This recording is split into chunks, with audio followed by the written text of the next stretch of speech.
And what that does is that gets them in the playoff hunt as we take a look at my playoff bracket. How it shapes up, they do take the spot of the Commanders, who are 9-8 and initially in that 7 seed. I've changed that because Micah Parsons, I believe, is good for a win, which will get them into that 7 seed. But here's how it shakes out for mine for those who haven't seen. On the AFC, we got Bills, Ravens, Chiefs, Titans throwing things for a loop, Bengals, Chargers, and Raiders. The NFC side in order, we got the 49ers, the Lions, the Buccaneers, the Cowboys, the Eagles, the Cardinals, and the newly aforementioned Packers. So I'm gonna run through the first round relatively quickly because I don't have a whole lot of surprises as long as we take a look at next. The Bengals will get over the Titans. The Titans were my fun pick to get in there, but there are levels to this. If that offense gets in there, that's a whole different story. Kansas City, I love the Chargers. We're gonna talk more about them later potentially. I think I really like their squad. I love them a lot more for Sean Slater was playing. Kansas City, though. Just that's all there is to it. Baltimore Ravens Baltimore Ravens, Las Vegas Raiders. Gosh, that'll be so fun on paper, but that's kind of a mismatch, unfortunately. The Raiders are they're my frisky team, but that's levels to this and going across country like that, that's difficult. NFC, the quote unquote upset, the Eagles will get by the Cowboys. I think by this point, those young defensive players, they'll find a way to get by them. The Cowboys, like I said when we did it before, I made them winning division with Micah Parsons. I'm sticking to it because I still did like a lot of the other roster moves. I'm not going to go back and try and repick every game with the Cowboys and just there's their offense. I think could still get them here if the Eagles aren't on their P's and Q's. And while those young guys get used to it, they did lose a lot of older veteran leaders. And I think losing Kellen Moore, another new offense. So by this point, the Eagles will have it shaken out, but I'm still going to stick with the Cowboys getting a tiebreaker. Buccaneers, Cardinals. Cardinals are the fun pick, but same thing. Tampa's still Tampa. Lions, Packers, Bears. We know the NFC North. Not even Lions get by them. Lions do what the Lions do, especially if they're healthy. Going on to the next round, the Bengals pulling the upset on the Bills. I think the AFC is a weird cluster of they just kind of all beat the crap out of each other, minus Kansas City, who always finds a way to get by. I think with the Bengals back in action, they'll find a way to sneak by Buffalo. Buffalo's in kind of a weird spot where I think they were so good last year, led by Josh Allen's MVP-ish efforts that it almost masked some of the roster deficiencies they had outside of Josh Allen, the offensive line. Like those two units are absolute staples. Defensively, they're very well coached, but there's still some issues here and there. We all love ourselves some Keon Coleman. At least if no other reason, we love to hear him talk. I think he'll take a step this year, but we're going to build on that. James Cook, they're going to build on it. I think it's still incoming. Kansas City and Baltimore until I see it happen. Until I see it happen, we're taking Kansas City to win that one until I witness it with my own eyes, regular season or postseason. Until I see it, we're going to take Kansas City. NFC side, 49ers coming off the bye week, healthy, ready, rolling the go. I think they'll find a way to get by the Eagles. Tampa Bay pulling the upside on the Lions is kind of the shocker here. For some reason, they just match up very well with Detroit. I don't know what it is. Tampa is just built to lose to bad teams, but beat really, really good teams. I think the Bake Show there'll be a Bake Show that doesn't involve Josh Gordon in this case, and I think they'll find a way to get by the Lions in a bit of a shootout. Defensively, they have just enough young stars that'll get it done and contain that Lions offense, which will set up our very interesting championship games, which will take us into my Super Bowl prediction of the Kansas City Chiefs will get by the Bengals and the Tampa Bay Buccaneers will get by the 49ers to have a Kansas City versus Tampa Bay showdown. So I know unfortunately there's some other shows that have had this exact Super Bowl pick, but they aired theirs before ours, even though we had these ready to go months ago. So I'm a little behind the eight ball, but I will have Patrick Mahomes finding his way back to the Super Bowl somehow because death, taxes, and a Taylor Swift montage every Kansas City game. They will find their way back to the Super Bowl as well. I think Big Show and that Buccaneers team is loaded with Chris Godwin getting healthy early too. Mecca Ibuka, that offensive line is outstanding. Defense is young, versatile. Elijah Kansas can give you 70% of what they hoped for when they picked him, when they drafted him. My goodness, that defense has potential. So we got ourselves a Red Dead Redemption Super Bowl with the Chiefs taking on the Buccaneers. Interesting. By the way, that was the last Super Bowl I predicted correctly. I just need to let it be known. You know what? Maybe history repeats itself sometimes. Just little offended by that's where you went there. Well, you know what? You have plenty of opportunity to do the exact same thing or something else as you will. But before we get into my who I think is going to win, Kelcey, the stage is yours as we take a look at your playoff bracket, and there's a little bit of differences. So I guess we won't see too much overlap in theory. No, little difference, and it's at the same time very similar. Starting in the AFC, Ravens my 1 seed. Number 2 is the Bills. Number 3 is going to be the Chiefs. 4 is the Texans. I do have the Texans resurgence at AFC South winner. 5 is the Bengals, who have a better record than the Texans. 6 is the Patriots, who also have a better record than the Texans. And 7 is the Broncos, who also have a better record than the Texans. In the NFC, Eagles with the 1 seed. I just think they're a top team, they're a solid team, top to bottom. You didn't lose anything major. You didn't hurt yourselves at all. You got better. Biggest worry for you is just staying healthy. If you're an Eagles fan, that seems to be it. Your division just seemed to just decide to implode on itself for everybody but the Commanders. And the Commanders are still the Commanders, so we'll see what happens there. Number 2 is the Lions. Everything I just said about the Eagles, repeat for the Lions and just change in. Well, you did lose 2 coordinators. That's why you're not the 1 seed this year. Number 3 is the 49ers. I just have them having, again, another resurgence this year. The 4 seed Buccaneers, 5 seed Seahawks, 6 seed Packers, 7 seed Falcons sneaking their way in. I also think they have a good enough team. And this weird thing with the NFC South is always that the winner of the NFC South, and there's always a team that's right behind them, usually tied with them. This year, the Buccaneers are going to be a good team. And if the Falcons can keep up with them, it makes sense that they can sneak themselves into the playoffs. So with that said, when you go into the next round, nothing too surprising. Very similar teams in the AFC as you, just switched up the matchups. For me, the Ravens face the Bengals at home in Baltimore, and the Bills face the Chiefs at home at Highmark Stadium in its last year. In the NFC, the Eagles will face the Packers, and the Lions will face the Seahawks. So I guess you say the Seahawks have that upset, and the Packers have an upset over the 49ers. But when the Packers and 49ers meet in the playoffs, can we ever say it's an upset? I don't know. I do love the Seahawks, though. I love everything that run game can do. I think Sam Darnold is due for some kind of run after last year. I think the Seahawks are set up to maybe take that next step if healthy, if their rookies and young players decide to take that next step, if Sam Darnold is Sammy D, not just the dude who's seeing ghosts anymore. The Packers, the addition of Micah Parsons actually had nothing to do with the addition to them getting another round in here. And honestly, it makes me feel even better about this pick. Whether he plays in week 1 or not, doesn't matter to me. Week 18, wild card weekend, he'll be out there, and that's fine. But that's what it is. You got to go against the Eagles. Good luck with that. So Eagles, Packers, Lions, Seahawks in the NFC. Looking at the next round, though, yeah, I have the opposite winners as you do. And it's because of who they matched up with. Everything you said about the matchups is how I feel about this. The Chiefs having to go into Highmark in the last season of Highmark Stadium, it's hard for me to believe that the Bills would lose despite their history as a franchise in the playoffs. I have a hard time thinking Josh Allen's going to lose that playoff game after so many great games with Kansas City in the playoffs against Kansas City in the regular season. I feel like this is going to be Josh Allen's moment to kind of take that next step. So I have them advancing over the Chiefs, taking on the number 1 seed in the Ravens. Again, Ravens, Bengals, that's a matchup as old as time right now. Lamar Jackson, Joe Burrow. You go into BMO, see what happens. Joe Burrow plays well against Baltimore, but Lamar Jackson also plays well at home in the playoffs against the Bengals. And that's the difference. They've never really actually played at home against the Bengals in Lamar Jackson's history. But you know what? It's going to be a good run anyways. And then in the NFC side, I have the Eagles advancing, taking on the Lions. Kind of a chalk pick here. 1-2s on both sides. But maybe surprising to folks, maybe not. Looking at the Super Bowl matchup I have the Bills taking on them Eagles. If Jared's watching, you're welcome, Jared. Despite everything I've said, you guys are still probably the best team, top to bottom. And I think at this point in time, it's just fun to poke the bear and see what can happen.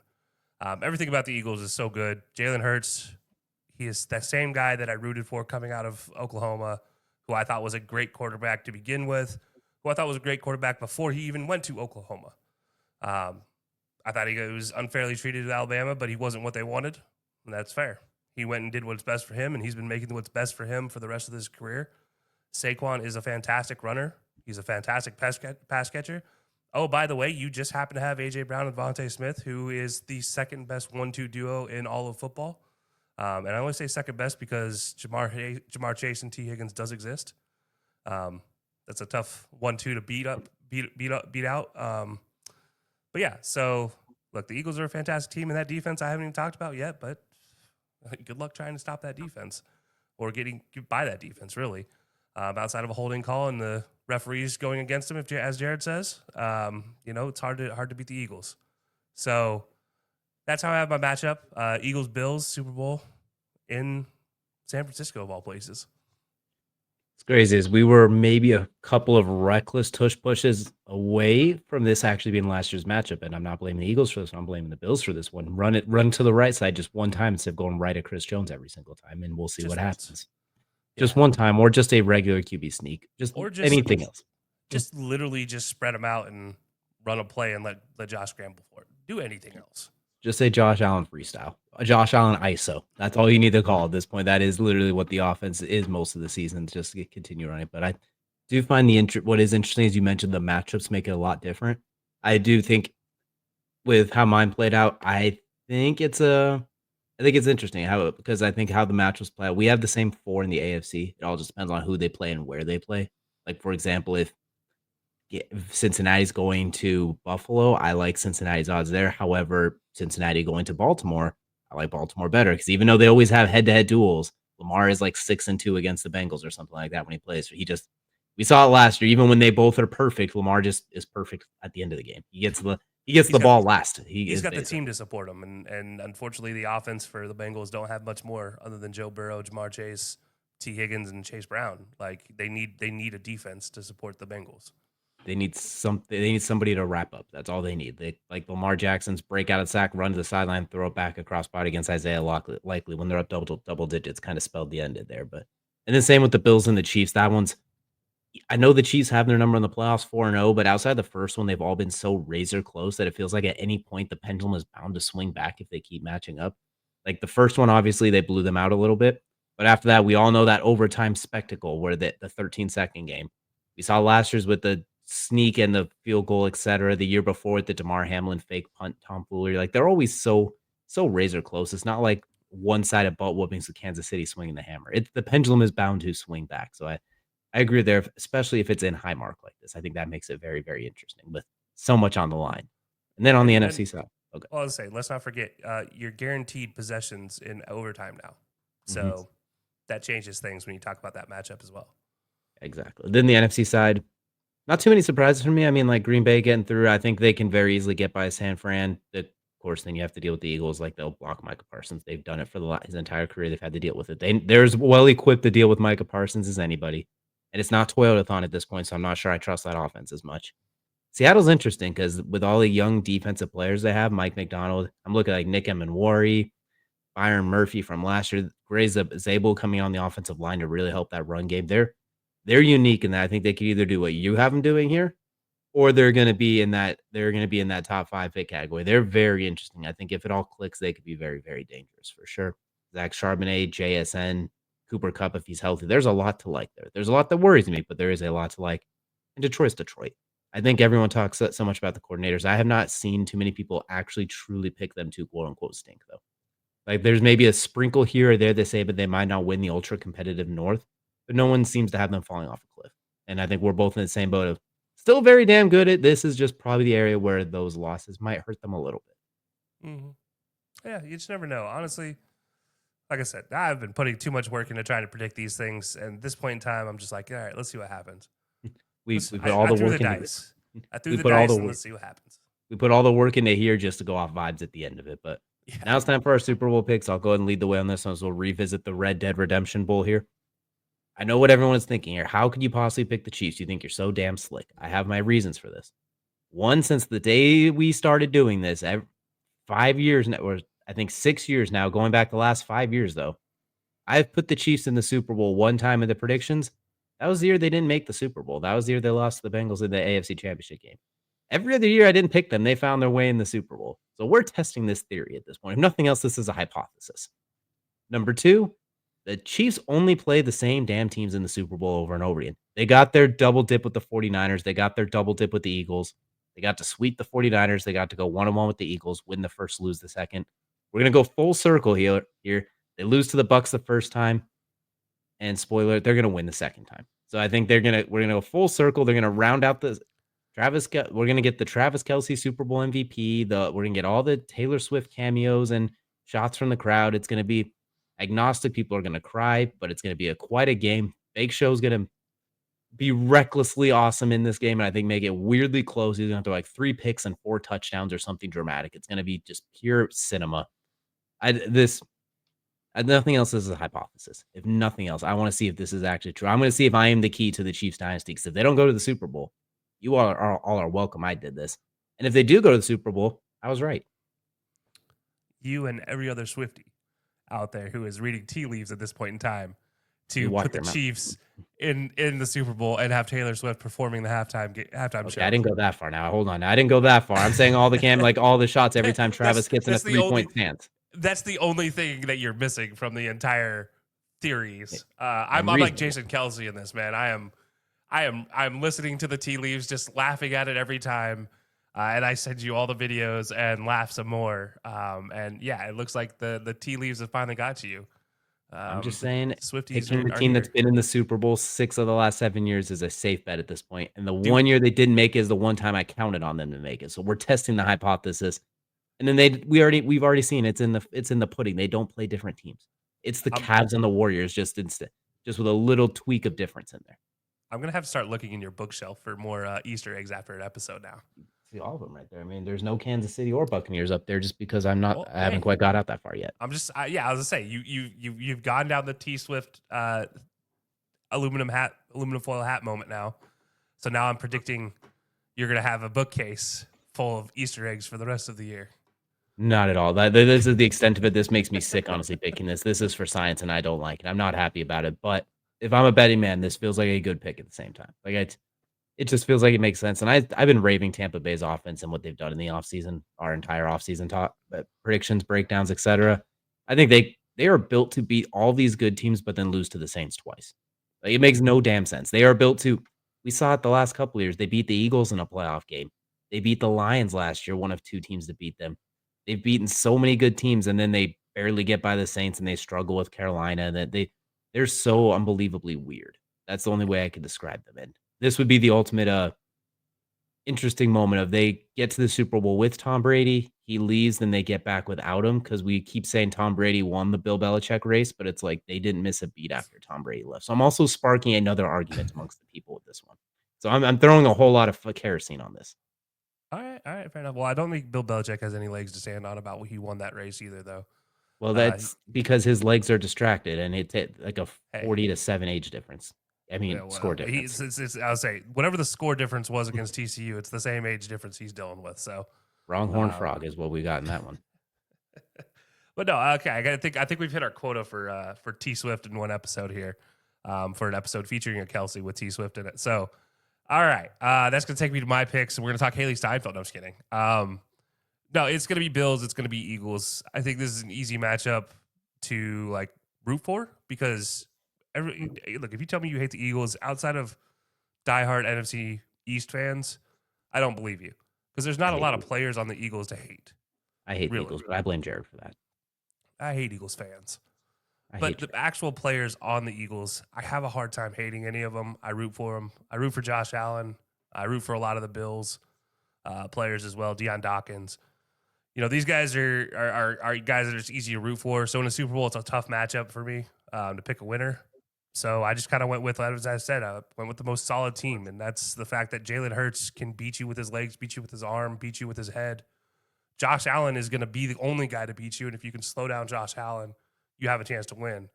And I think that's where the Eagles have the best advantage is they have a Saquon, and Saquon is the great equalizer. And if it's not a Saquon, well, then it's an AJ Brown. Well, then it's a Devontae, or it's a 11-man defense that you pick one of them, and you got to go against a potential All-Pro.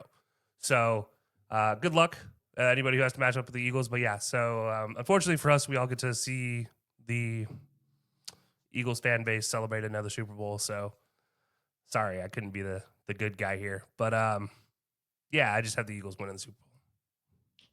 How does that make you feel, though? How does that make you feel on the inside? Nah, I don't care.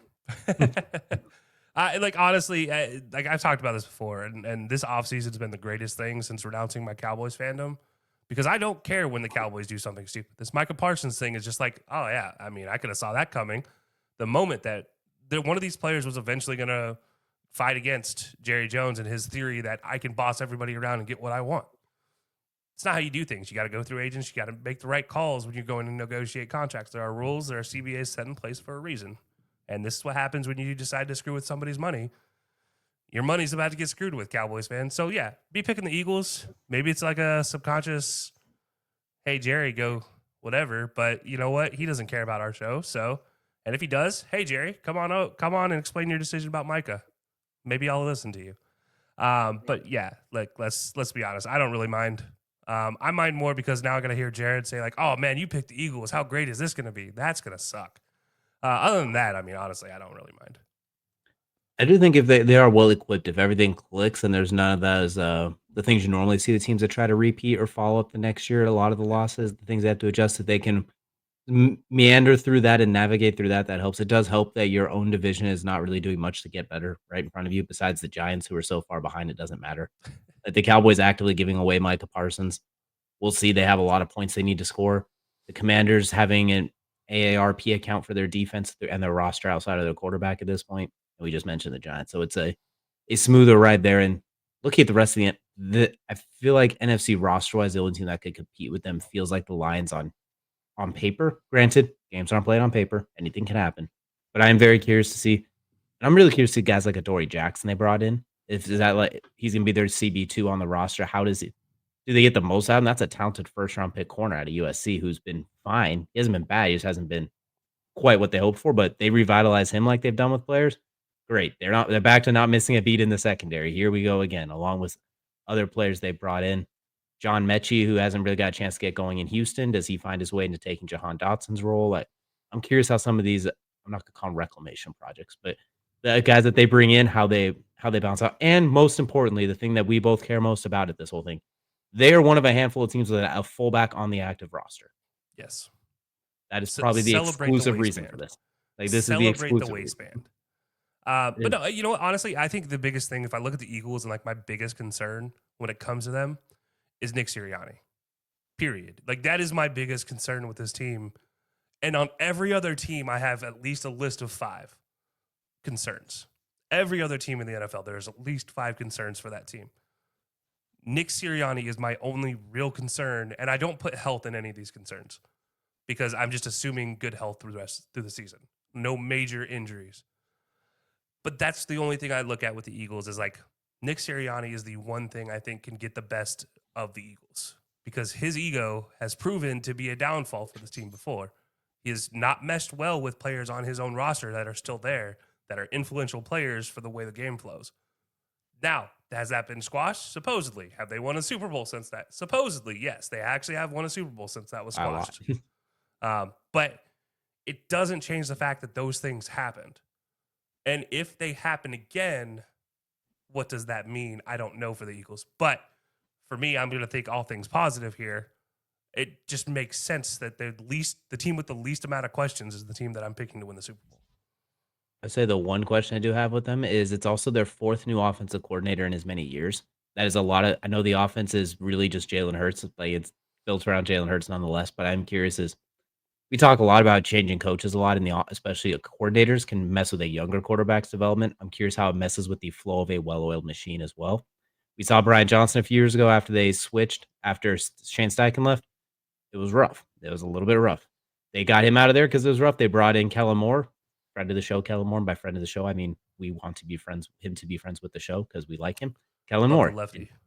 and he got it clicking. He's like, "Wow, I have this super weapon in the backfield. We're gonna just ride that until someone stops it." And no one really did till the Super Bowl. And then Jalen Hurts, and they won a Super Bowl. So I'm curious how it meshes forward, especially because you can't go too much off your old tendencies. So does it a better thing 'cause you have a new coordinator with different tendencies? Or does it throw things off with overcorrection? That's what I'm just curious to see how it meshes together. If it meshes right away, great. Good luck, everybody else. This is what's gonna happen, what you see on your board right now. If it's shaky, does it cost them down the line? That's the one thing I am curious about for sure. But defensively, not a whole lot of worries, honestly, when I look at that defense. It's pretty jacked from pillar to post. Yeah, it's funny with the Eagles though is like while the concerns with the OC does matter. I'm not going to discount that. I do think it does change things when it is the Eagles we're talking about with the new OC, just because it's been a it's been a tradition at this point in time to change an OC there, and no matter what, the one thing they're going to have is they're going to have a tush push. So they know they're going to get the short yardage. They know they're going to get the goal lines. That's going to happen. So that's like one part of an offense I'm not concerned about. And that means guaranteed points, guaranteed first downs, which puts less concern on an OC as well. The rugby play is already in there. Rugby is already part of the playbook regardless. You already have the horses that. It doesn't matter who's calling the plays. All you have to do is like do it. And then suddenly everyone knows, all right, make chaos, make a mosh pit and make it happen. So right now we have Kelcey with the Bills taking on the Eagles and DJ with the Chiefs taking on the Buccaneers in the Super Bowl.